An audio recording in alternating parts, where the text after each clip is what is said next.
With the death of Ramesses XI around 1069 BC, Egypt slipped into its third intermediate period, characterized by political fragmentation and multiple power centers.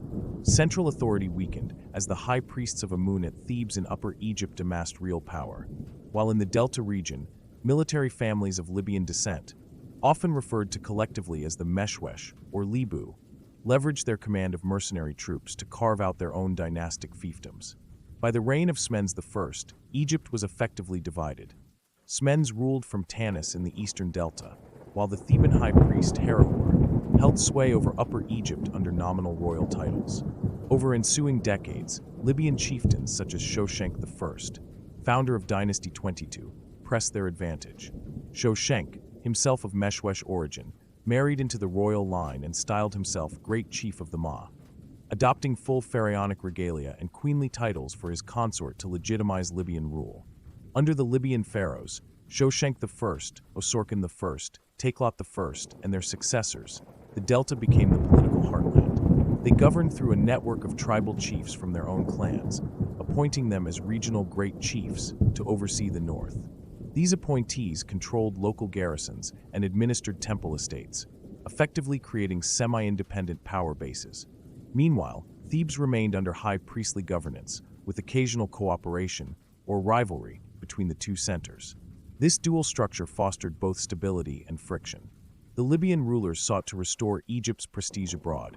Shoshenq I famously campaigned in Canaan, securing tribute and trade.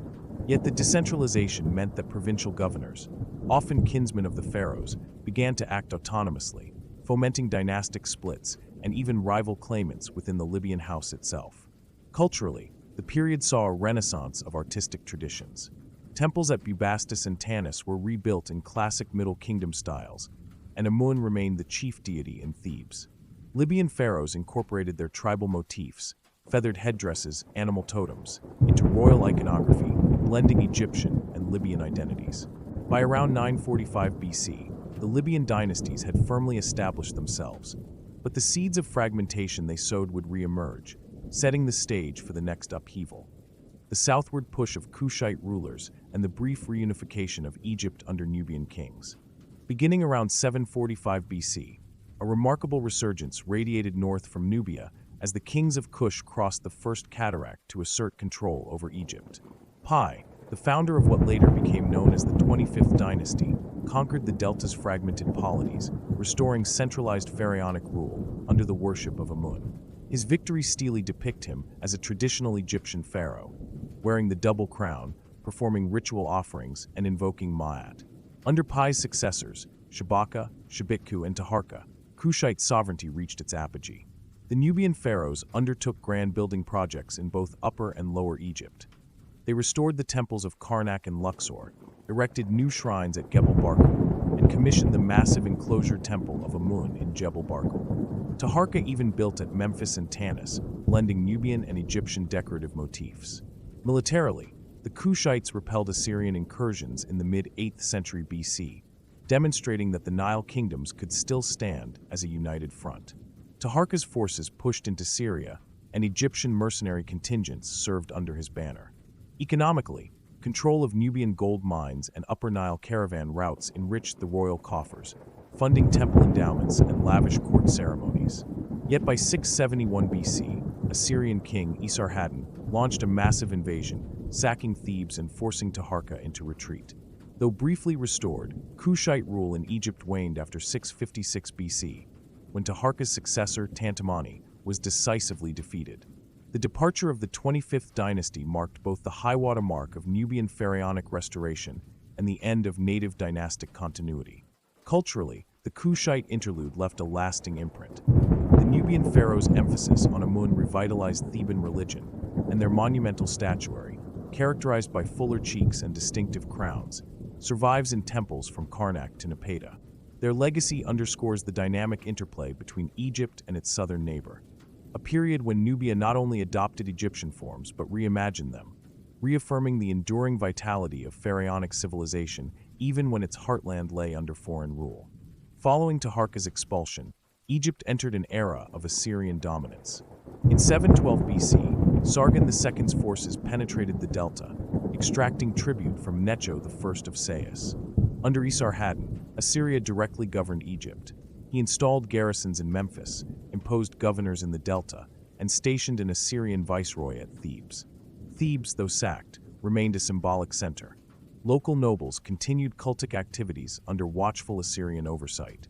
Despite foreign occupation, indigenous institutions demonstrated remarkable resilience. Native elites at Sais, Mendes, and Thebes negotiated tributary status, preserving temple lands and priestly prerogatives in exchange for loyalty. Pharaoh Psamtik I effectively exploited Assyria's overextension, its prolonged wars with Elam and Babylon, to assert autonomy. In 664 BC, he allied with Greek mercenaries from Cyrene and Ionian cities, decisively defeating the Assyrian-backed king at Memphis and reuniting Egypt. Assyrian architectural and administrative influences waned quickly after 664 BC, but the period of occupation left enduring marks. Assyrian-style relief carvings remain in the mortuary temple of Hatshepsut at Luxor, and cuneiform correspondence between Egyptian priests and Nineveh archives attest to active diplomatic exchanges. Economically, tribute payments under Assyrian rule stimulated the delta's agrarian output, while Assyrian demand for grain and textiles reinvigorated local markets. Culturally, the survival of Egyptian religion proved paramount. The priesthood of Amun reasserted its centrality at Karnak, and Psamtik I and his successors patronized temple rebuilding on a grand scale. The fusion of foreign and native elements during Assyrian support fostered a more cosmopolitan elite, one comfortable with both Egyptian ritual and Near Eastern administrative practices. By Psamtik I's reign, Egyptian resilience had transformed Assyrian overlordship from direct rule into tributary alliance, setting the stage for the Saite Renaissance and a brief revival of pharaonic glory. With Psamtik I's reunification, the 26th dynasty, centered at Sais in the western delta, spearheaded a cultural and political renaissance. Drawing on resources from the agriculturally rich Nile delta and newly established trade with Greek city-states, the Saite pharaohs restored Egypt's international prestige. Psamtik I instituted hereditary succession, appointed loyal officials to key posts, and revitalized the old provincial governorship under strict royal control. Under his successors, Necho II and Psamtik III, building projects revived old kingdom forms. The Temple of Neith at Sais and extensive works at Memphis and Karnak. Greek mercenary regiments served as a standing force, while Egyptian naval squadrons protected the Nile Delta. Necho II's ambitious maritime expedition, attempting to circumnavigate Africa, demonstrates both technical daring and broadening horizons. Though it may have failed, it signaled Egypt's renewed seafaring ambitions. Economically, the Saite era capitalized on delta agriculture, exporting grain and papyrus to Second Temple Judah, Phoenicia, and increasingly to Greek markets. Greek traders established trading posts at Naucratis, the first sanctioned Greek settlement in Egypt, fostering Hellenic cultural exchange. Sculpture, pottery, and coinage flowed into the Nile Valley. Egyptian artisans in Sais began incorporating Greek mythological scenes on faience vessels. Nevertheless, the 26th dynasty faced external pressures. Neo-Babylonian king Nebuchadnezzar II, allied with Cyrene against Egypt, and the Persians under Cyrus II, eyed Egypt's wealth. In 525 BC, Cambyses II's invasion at Pelusium, allegedly facilitated by the Temple of Amun's betrayal, ended the Saite rule. The Saite Renaissance stands as a final flowering of native Egyptian statecraft before the long era of Persian and Macedonian domination. Its synthesis of archaic revival, foreign trade, and administrative reform reaffirmed Egypt's capacity for renewal even as geopolitical currents carried the land into new imperial orders. The fall of Psamtik III in 525 BC ushered Egypt into its first period under Achaemenid Persian rule. Cambyses II's swift campaign, winning Pelusium and Memphis, led to Egypt's incorporation as the Satrapy of Madraya. Unlike previous conquerors, the Persians maintained much of the existing administrative apparatus. Persian satraps oversaw tribute and garrisoned cities, but local priests continued temple rituals, and scribes kept records in hieroglyphs and demotic. The Persian satraps restructured Egypt's nome system into Persian administrative districts, each contributing silver taxes, grain tithes, and corvée labor for imperial projects. such as the building of the canal linking the Nile to the Red Sea. Under Darius I, Egyptian soldiers served in Persian armies during the Scythian campaigns and the construction of the Suez Canal. Darius's decree carved on the tomb of Apis at Saqqara illustrates the blending of Persian and Egyptian religious traditions. He restored Apis cult endowments and temple endowments, portraying himself as a traditional Egyptian pharaoh. Culturally, Egyptian iconography persisted on monumental reliefs, but Achaemenid royal inscriptions in Old Persian and Aramaic also appear, most notably in the southern desert rock inscriptions at Gebel el-Silsila. Economically, Egyptian grain shipments helped feed the Persian heartland, while the delta's ports, Naucratis and Heraklion, served as hubs for commerce between Egypt, Asia Minor, and the Aegean. Egyptian sentiment toward Persian rule waxed and waned. Revolts under Inaros II signaled widespread unrest. Although brutally suppressed, they reflected local resistance to heavy taxation and foreign garrisons. Art and temple inscriptions from the late 5th century show renewed patronage by native elites, even as Persian satraps continued to wield power from Memphis and Susa. By 404 BC, amid wider Persian difficulties, Egypt achieved a brief independence under native leader Amartius, ending the first Achaemenid satrapal period and paving the way for the 28th Dynasty's native restorations. Egypt's respite from foreign dominion under Amartius inaugurated the 28th Dynasty, marking a decade of native rule that revitalized national pride. Amartius fortified Memphis and reasserted pharaonic titles, but internal discord limited his legacy. His successors, Nepherites I of the 29th Dynasty and Haker of the 30th Dynasty, secured more substantial achievements. Nepherites I restored order in the Delta, fomented building projects at Memphis and Sais, and repatriated temple treasures looted by Persians. He forged alliances with Sparta, supplying grain and ships during the Corinthian War, thus projecting Egyptian influence into the eastern Mediterranean. Under Haker, Egypt enjoyed its longest native resurgence. Temples at Karnak saw renewed masonry, and the tomb of an Apis bull at Saqqara carries Haker's cartouche, signifying the restoration of older religious practices. Economic recovery relied on revitalized agriculture and trade with Greek mercantile cities. Naphtral reliefs depict Greek hoplites in Egyptian service, illustrating the cosmopolitan nature of Egyptian armies. Coinage minted at Mendes bore both Egyptian motifs and Greek legends, facilitating broader commercial networks. Yet the fragile unity of native dynasts faced renewed Persian ambitions.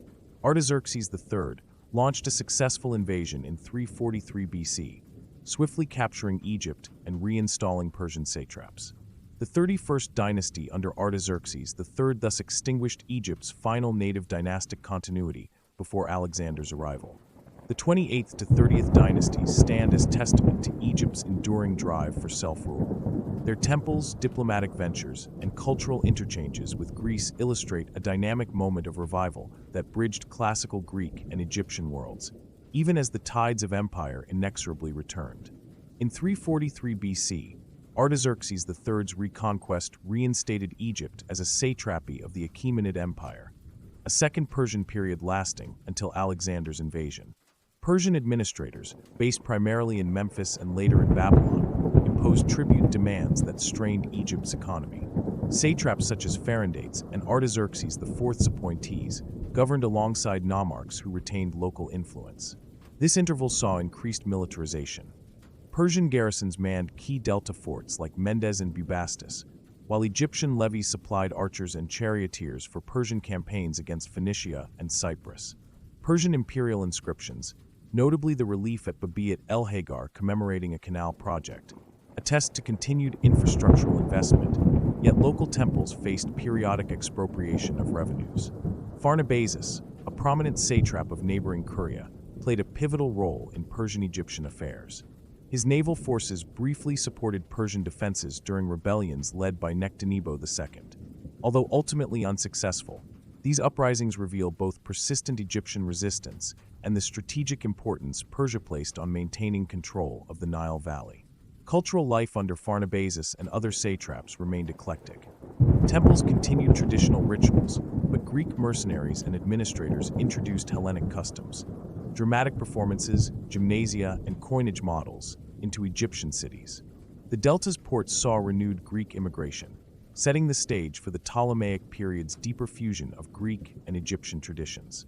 By 332 BC, discontent and factionalism weakened Persian authority. Alexander of Macedon's arrival was met with mixed responses. Some nomarchs defected to his side, while others attempted resistance. The Second Persian period ends with the Macedonian conquest, closing Egypt's pharaonic era. Throughout the Third Intermediate and late periods, Egyptian temple institutions remained the engines of intellectual life and artistic production. Priest scribes at Karnak, Dendera, and Philae maintained libraries of medical papyri, such as the Edwin Smith Papyrus, astronomical tables, and ritual texts, preserving millennia-old magical and theological traditions. The revival of temple schools under Kushite and Saite rulers fostered scholarship in hymn composition, astrology, and lexicography. Artistically, the period blended classic Egyptian forms with foreign motifs. Kushite statuary introduced fuller, more naturalistic body types. Assyrian bas-reliefs at Thebes incorporate winged genii alongside Egyptian deities. Saite-era sculptures display crisp, archaizing lines reminiscent of Old Kingdom statuary, while reliefs at Memphis under Persian rule occasionally feature Achaemenid dress, long tunics and trousers, on Egyptian figures. The influx of Greek artisans at Naucratis and later at Sais further enriched the visual vocabulary. Red figure ceramics decorated temple precincts, and Greek dedicatory inscriptions in Demotic script appear on stelae. Architects borrowed Ionic columns for temple porticos, blending them with traditional lotus and papyrus capitals. This dynamic interplay ensured that even as political power shifted, Egypt's temples, through ritual performance, monumental art, and scholarship, remained crucibles of innovation, transmitting core Egyptian identity while adapting to foreign currents. In these twilight centuries, Egypt's economy continued to rely on the annual Nile flood, sustaining intensive agriculture of wheat, barley, flax, and papyrus. Irrigation projects remained under temple supervision. Priestly estates accumulated vast landholdings, employing tenant farmers whose obligations included grain tithes and corvée labor. Trade networks adapted to new realities. Nubian gold mines under Kushite rulers remained productive, while Persian demand for Egyptian obelisks and granite spurred quarry expeditions at Aswan. Greek merchants at Naucratis brokered exchange of Egyptian agricultural surpluses for Attic olive oil, wine, and pottery, helping to offset tribute burdens. Socially, the traditional hierarchy, pharaoh, priesthood, scribal class, artisans, and peasantry, persisted but with nuanced shifts. The priesthood of Amun at Thebes regained wealth and autonomy under Persian satraps, rivaling the delta temples of Wadjet at Sais. Nomarchs in remote nomes reclaimed local authority during periods of satrapal weakness. Meanwhile, mercenary soldiers, Greek, Carian, and Nubian, formed a new military elite, receiving land grants and temple endowments in return for service. This complex tapestry of agricultural production, foreign trade, and competing centers of religious authority underpinned Egyptian society's resilience, allowing core cultural patterns to survive even as centralized pharaonic power faded. By the late 4th century BC, Egypt's native dynasts were eclipsed. Nectanebo II mounted the final native resistance, fortifying Pelusium and rallying mercenaries, but ultimately fell to Artaxerxes III. Under Second Persian rule, royal authority dwindled. Satraps, nomarchs, and temple chiefs jostled for influence as the central government's revenues drained away. Economic strain, exacerbated by heavy tribute, declining irrigation maintenance, and competition from burgeoning Greek economies, sapped the delta's productivity. Outlying territories like Nubia and Cyrenaica slipped from effective control. Social unrest flared in the oases of the Western Desert, where tribal chieftains contested local garrisons. When Alexander the Great crossed into Egypt in 332 BC, he encountered a realm ripe for conquest, but yearning for stability. Received as a liberator in Memphis and welcomed by the Oracle of Amun at Siwa, Alexander assumed the title of pharaoh, blending Macedonian rulership with Egyptian religious tradition. His seamless accession, culminating in the founding of Alexandria, heralded the Hellenistic era. Thus, centuries of struggle between native dynasts, foreign conquerors, and priestly power concluded with Egypt's transformation into a Ptolemaic kingdom, a new chapter in which the civilization's ancient institutions would adapt once more to foreign rule, ensuring that the legacy of the pharaohs endured even under a Greek dynasty. And so concludes our voyage through Egypt's Third Intermediate and late periods, From Libyan kings and Kushite pharaohs to Assyrian overlords, native revivals, and Persian satraps, right up to the doorstep of Alexander's conquest. We've seen how temple priests, nomarchs, and foreign rulers shaped a land that continually reinvented itself along the Nile. If you love tracing these shifting dynasties and cultural fusions, don't forget to like, subscribe, and ring the bell. Join Ancient Odyssey again as we chart the next chapter of history's greatest tales. Until next time, stay curious and stay bold.